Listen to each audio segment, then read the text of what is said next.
Hi, this is Leanne Ellis from the Beebe Library, and this is Beebe Book Buzz. We're going to have an informal chat about what we've been reading and what there is to have at the library at the moment. So we really aren't quite sure what's going to come up, so just bear with us. With me is Jeff Klapes, who's the head of Reader Services, and Beth Radcliffe, who is also one of our reference librarians and does home delivery. She also does our collection of large print. So I think I would like to start by asking Beth what she's been reading. Well, I just finished this book called A Peace of Mind by Michelle Adelman, and it's a funny book. Lucy's the main character. She's 27 at this point in the book. She had a traumatic brain injury when she was 3, which has affected her. She's very messy. She's not organized. She has trouble getting along with people, but she's a lot of fun. And she has to move in with her brother, her 21-year-old brother. She's 27, he's 20. He has a single little apartment in New York City. And she's forced to come out of her shell and explore the world. So it's a really nice, quirky book. I would say people who like The Rosie Project by Graham Simpson would really enjoy this book. Is this a first novel? I haven't heard of her before. I think it is. I think it is the first novel. I happen Yeah. to have read that a few years ago, and I think I put it on one of my lists a couple of years ago because I thought it was such a unique take. I've never read anything that is, first of all, it was told in the first person, so everyone knows that I immediately loved that because of the unreliable narrator. But she's the sort of unreliable narrator, it's because she has a reason to be. Yeah. And she has issues she has to work through. And what I thought was terrific about this book was her voice. Yeah, definitely and her voice. It's relational, so she has to learn to get along, to figure out how to live with her brother and to live in the outside world because she's really stayed in her safe place of her father's house. So that right, was and without giving away it. anything, how she has to transition, why she has to transition is a tragedy to her. And her father is someone who's always been her caretaker, allowed her to do certain things, but with lists, and she sort of goes into how she's had to work on coming up with strategies. Yeah. And she still has to do it, but she has to do it more on her own now. And I think she captures the voice really well because in real life, the author's sister has had a traumatic brain injury, so I think it's coming from a very personal place of experience. Yeah, definitely. And you really identified with the lack of organization and me? No. We would never say such a thing. The other thing I thought was interesting, The Peace of Mind also, when I read it, reminded me a little bit of the Mark Haddon and the Curious Incident. Oh, Curious Dog in Incident. the Nighttime, which is actually at this point a classic, I think. But and that deals with, they never ever say what is the young man's diagnosis. Yeah. And most of the time, the readers are thinking it's autism or a form of it, or he's on the spectrum in some way. And because he tells the story in a similar fashion, trying to figure out how this dog was, in his thought, this was a crime, someone killed that dog. He wants to figure it out, and he uses that as sort of a pivot point to explore his life and it's about relationships again. Right. Well, I also think Jonathan Lethem's Motherless Brooklyn, he has Tourette's. Oh, yeah, yes. It's not a mystery, but it's sort of mystery crime, but how he deals with the world and how he learns to deal with the world are very similar to that too, and relationships too. Right, and it's been a long time since I read that book, but I remember thinking that it was one of the most really unique protagonists, which are very hard to find. Yeah. And especially if they're really unique, I think it's hard for the author to make them real to you because you sort of have certain expectations of certain kinds of characters. Right. And he is a detective. Of sorts. Yeah, so, it's great. Yeah. No, that sounds like a good read alike for that. On the other side, so those are quirky minds, but I also think there's a real niceness to the story. So A Man Called Ova and by Bachman and what's the other one I thought of? Well, you mentioned the Rosie Project. The Rosie Project. Sort of a more lighthearted look at stuff. Major Pettigrew's Last Stand. Oh, Major Pettigrew. Okay. By Helene Simonson. Simonson. Yeah. Those are both really nice books, and I think that fits into that whole grouping too. I haven't read this yet, but a book by Eleanor Oliphant, which is relatively new, it came out this summer, and it's called, her name is Gail Honeywell. I think it's something about Eleanor Oliphant, something or other, and obviously I don't have it right at the moment. But I also think it's one of those protagonists who is could be unlikable, but because of the way she tells her story, and it's on my to read list. So maybe next time I'll talk about that one. So great. Well, that's something. What made you pick it up? Just one whimsical. It was blue. Yes. I don't remember. Somebody recommended it. I read a review. That's okay. I just people are always curious as to why. A librarian told you about it. Librarian told me to read it. Yeah. People are always curious why you pick certain things up. Somebody not in this room. Someone not in this room. Got it. All right. Now, I'm going to ask you what you're going to talk about today, but I happen to know that over the past year you've been binging on Booker. Yeah, well, not the whole year.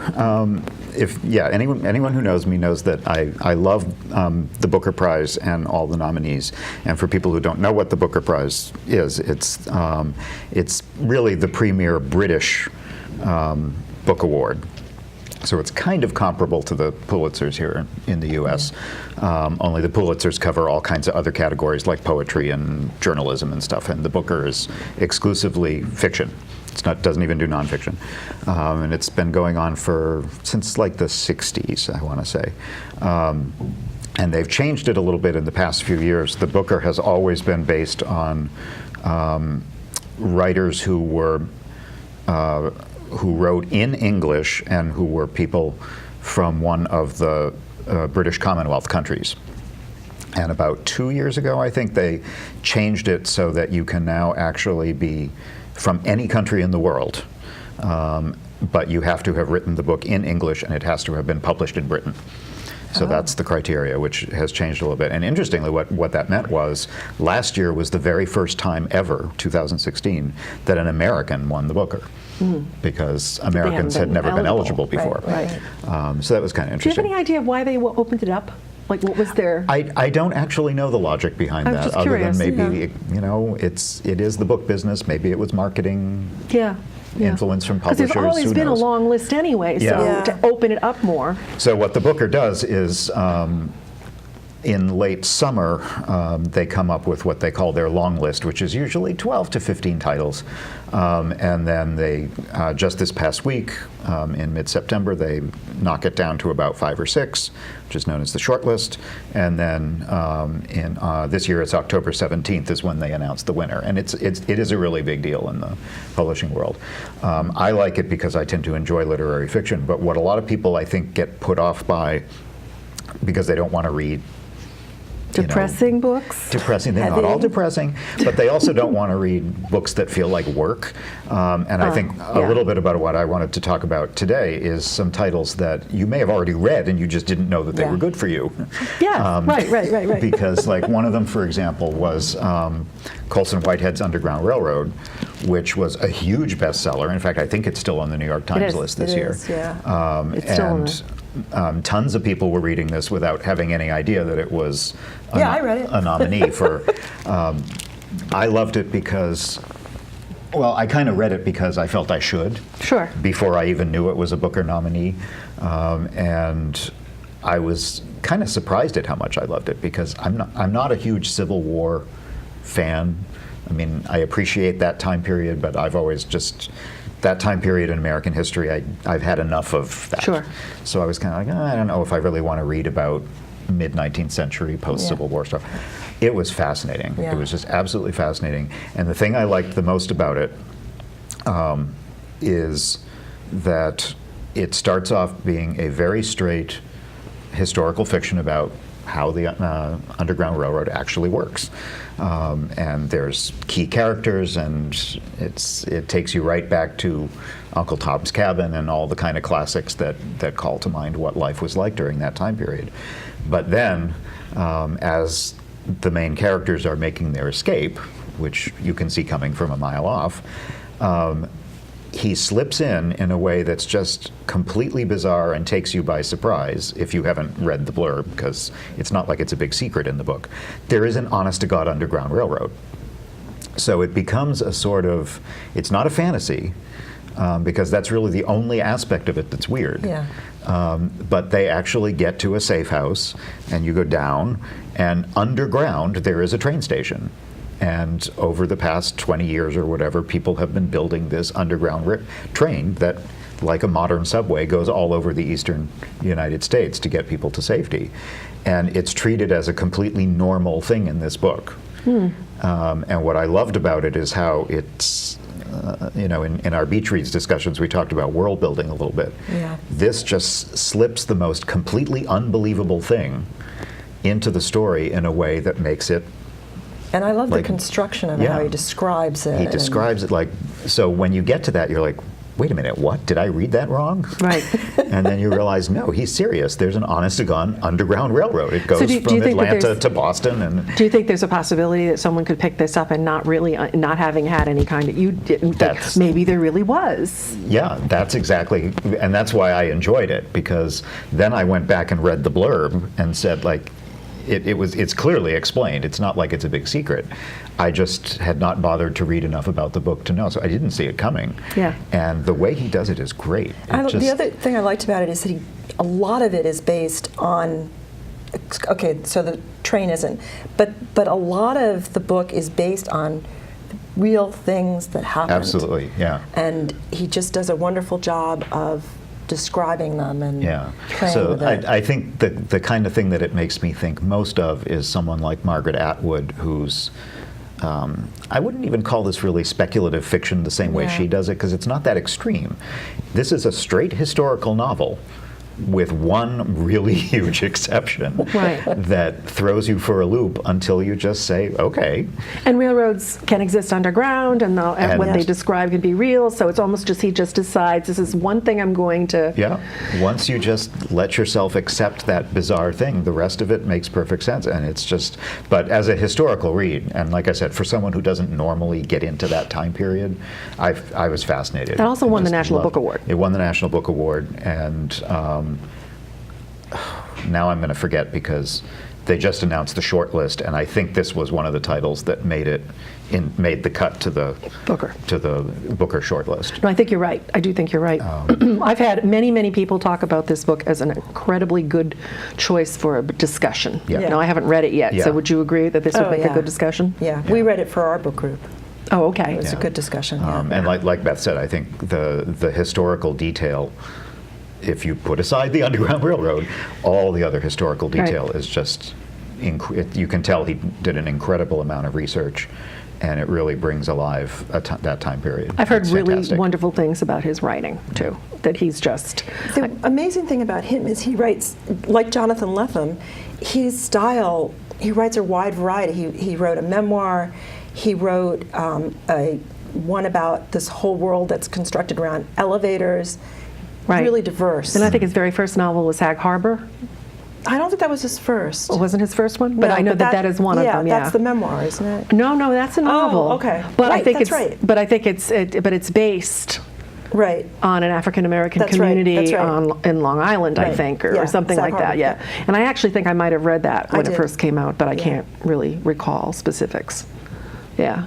Oh, good. Yeah. Well, it's interesting that also at the same time that came out, something came out by Ben Winters called Underground Airlines.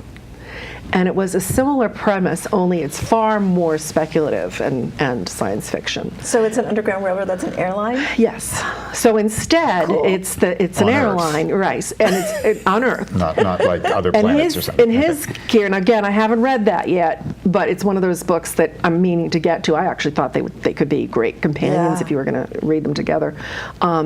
It's really about what if it was still something that was occurring. It would be an underground airline instead of an underground railroad.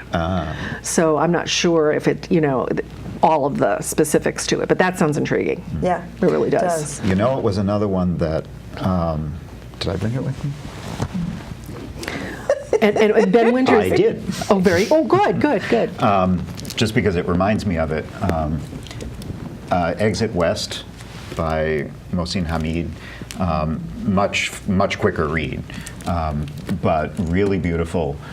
But it's actually very similar to the Underground Railroad in that it's another one of those that deals with its present day, and the issue it's dealing with is refugees, and so it's much more speculative, and it is also based on the idea that everything's normal, the world works the way we expect it to work, except for one thing, and in this case, it's doorways that allow refugees to move from one part of the world to the other. And so the main characters are, the country is never really specified. I think the implication is it's Iraq, it's Iran, it's Syria, something like that. And so this young couple is trying to figure out what to do with their lives, and they, as their society becomes more oppressive, and blah, blah, blah, and there are rumors of doorways that if you pay people money who know about them, they'll help you get out of the country, in much the same way that coyotes get I was trying to think of the word Mexicans coyotes, yes. across the border, that whole kind of thing, and it's risky because it can be corrupt and all that kind of thing. And again, it's a very believable book until you get to the point where you realize that they're real. The mythical doorways actually are true. Yeah. And then it kind of devolves more into again, it's not really science fiction or fantasy, but it's just speculative enough that he creates a world that is based on the idea that people can, go through that door over there and end up in London. Right. Or Southern California, or Namibia, or India, and so there's all of a sudden there's free-flowing refugees, and it creates a completely different world. Yeah. So I found it interesting because the two books kind of they approach similar issues in very different ways, but with that same core. Like they're each taking one aspect of the world and blowing it out of the water and seeing what happens. Right. Yeah. Casting, and that's what good speculative fiction will do that, because it's asking you what if. What if? Yeah, exactly. What if this was true or whatever, based on this technology, this is what will happen. I'm just curious too, do you choose where you go, or do you not know where you're going to go? You don't know where you're going to go. Okay, so these are doors that you can say, I'm going to go through that door and take my chances. Yep. That's sort of makes it into a whole different sort of exciting situation. The first time when they leave their original country, they end up on a Greek island, which, because it's small, and actually this is very much like what's going on in the world today, it's a Greek island that is normally a tourist destination, but they have to set up camps because there's all these refugees who are coming in from doorways and ending up on this little island, and then they have to figure out how to move them on. And then eventually, I think because he's a British author, they end up in London. And I think that's probably just because the author is most familiar with that and wants to deal with it. So much of the book takes place in London, which course, is also timely because of Brexit and all the other things that have been happening. And they have an influx of refugees from different parts of the world gradually working their way through the EU, trying to find the safest or most economically viable place. And so this just kind of, I thought it was an excellent choice, and I think it did make the cut for the second, for the short list. So we'll see what happens. Yeah, I think I saw both Hamid and Whitehead on that list. So, and the George Sanders you've got there too, or Saunders. Yes, the Saunders is another one that was on the bestseller list for much of the summer, and loved it. It's going to be made into a film. Oh, they are? I will be dying to. Have either of you read it? I read it. No, she read it, and I'm going to listen to it. You were going to listen to it, right? I'm going to listen to it. I just haven't gotten there yet. It's not for everyone. I loved it. A lot of the people I know who read it loved it. It's about the Bardo is actually now I'm forgetting. It's sort of like it's I forget from which religious tradition. I think it's like a Buddhism, limbo state. Is it Buddhist or Hindu? I think it might be Hindu. Anyway, the Bardo refers to a sort of limbo-like place between life and death in some important religious tradition that escapes me. And it's a historical novel about Abraham Lincoln's older son who dies of an illness when he's very young. I think it's pneumonia or some kind of infectious disease that he gets. And so the book focuses on the cemetery where the boy is temporarily there before he moves on, and Lincoln goes there to grieve his son. But there's this whole cast of characters, many of whom are real. It's lots of very short snippets, which makes me wonder how they're going to handle an audiobook, because from what I heard, the audiobook actually has like 100 different voices. Distinct voice, an actor for every voice. I don't even think anyone's doing something twice. I don't know if it's like one line, people right? can see this on the screen, but yeah, I mean, it's almost like reading a play where characters have literally one line or a paragraph after another. So it's pretty experimental. I loved it. I don't think everyone will, right? Because it's a little different, but it's fascinating. And I guess they are going to be making a film, and it's being produced by guess who? Megan Mullally. Really? I did not know that. Of all people, is one of the people who's behind. Well, I know. I think she is one of the voices on the audio. Yeah. So maybe that's one of the things that happened. She was just like, I can't. So this is maybe amazing. she was struck by it. I thought I might have trouble with the construction to the structure, but I didn't. It find takes it a little. problem. You have to get into the rhythm of it. But because he's also quoting from actual books. Yeah. It's not just the other voices. Right. There's fictional characters interspersed with snippets of advertisements or news articles that are actually real from the time period. It's fascinating. Absolutely fascinating. He's so experimental a writer anyway. I mean, his short stories are they're little universes all in their own. It's amazing how little prose he needs to write for you to get where he's going. It's just astonishing. And I think talented. for people who might be a little intimidated by it being experimental, it's still a fast read because it's so quick. Sure. It's very, very quick. And I think it's worth stretching yourself a little bit to give it a try. I'm dying to see what they do with a film. Absolutely. No, I can see why you would be. Yeah. Absolutely. Well, you say Page Turner. I think you guys both know that when I went away on vacation this summer, I brought my bag of assassins and spies because I, for some reason, need to have a hero in my life right now. And I picked this up by William Christie. It's called A Single Spy, and it was superb. First-person point of view, a terribly unreliable narrator, but in a wonderfully sardonic and witty way. And his name is Alexei, and he grows up in the late 20s into early 30s in Russia. And he is basically a desert rat. And he's a thief, and he's a guide. He'll do anything he can to make his living. Well, to make a long story a little shorter, he ends up being recruited by the Russians in the 30s to become a spy. Just the kind of guy you love. Right? You know it. and they go into his elaborate training. It's very interesting. It's a little strange at times, but the Russians were very single-minded when it came to training their spies.